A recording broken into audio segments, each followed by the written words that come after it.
సునాదస్వరము జనవరి 6. అప్పుడు ఇశ్రాయేలు ఎదుట సమూహమునకు ముందుగా నడిచిన దేవదూత వారి వెనుకకు పోయి వారిని వెంబడించెను. నిర్గమకాండము 14వ అధ్యాయము 19వ వచనం. ఇశ్రాయేలు ప్రజలందరూ కూడా వాగ్దాన దేశం వైపు వెళ్తున్నప్పుడు ఐగుప్తు సైన్యము వెంబడిస్తున్నప్పుడు ఎంతగానో భయపడ్డారు. అప్పుడు యెహోవా దేవుడు మోషేతో చెప్పాడు, సాగిపోవుడి, నీవు నీ కర్రనెత్తి ఆ సముద్రం వైపు చేయి చాపి దాన్ని పాయలు చేయము. అప్పుడు ప్రజలు ఆరిన నేల మీద నడిచిపోదురు. నేను ఫరో సైన్యం వలన మహిమను తెచ్చుకొందునని చెప్పాడు. అంతవరకు వారి ముందుగా నడిచిన దేవదూత వారి వెనక్కి పోయి వెంబడించెను. ఆ మేఘస్తంభం వారి ఎదుట నుండి వెనక్కి వెళ్ళి నిలిచి ఐగుప్తు సైన్యకు ఇశ్రాయేలు సైన్యకు నడుమ ప్రవేశించెను. మరి రాత్రంతా కూడా వెలిగించినందున మరి వాళ్ళు ఆ అద్దరికి చేరారు. ఆరిన నేలపైన నడిచి వెళ్ళారు. తర్వాత ఐగుప్తు సైన్యనంతా కూడా సముద్రంలో ముంచివేశారు. మరి మన దేవుడు మనకు ముందుగా వెళ్తూ మనల్ని నడిపించడమే కాకుండా మన వెనకాల వచ్చి మనల్ని కాపాడి రక్షించే దేవుడు.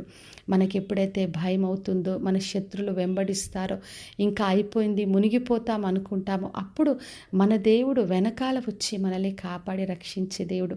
ఏ విధంగా దేవదూత ముందుగా నడుస్తూ వెనకాల వచ్చి వాళ్ళను వెంబడిస్తూ వారిని అద్దరికి చేర్చాడో, అదేవిధంగా మన ప్రభు మన వెనకాల ఉండి మనల్ని కాపాడుతాడు.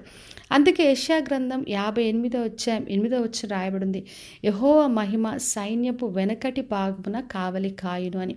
మన దేవుడు ముందుగా ఉండు నడిపిస్తుంటాడు, వెనకాల వచ్చి మనల్ని కాపాడుతాడు. మనకు ముందు వెనకాల మన చుట్టూ ఆవరించి మనల్ని రక్షించి కాపాడే దేవుడు.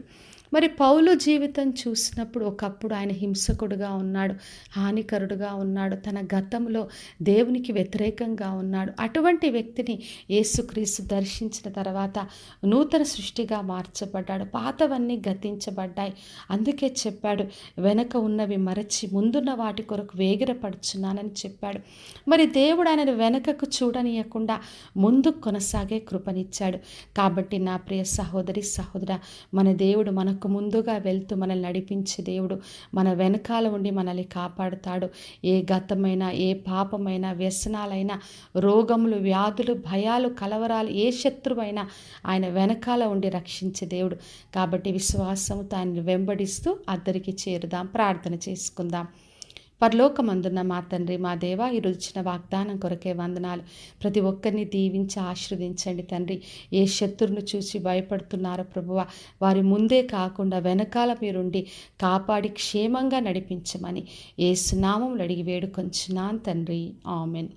ఈ శుభవచనము వినిచున్న ప్రతి ఒక్కరి జీవితంలో నెరవేర్చబడునుగాక.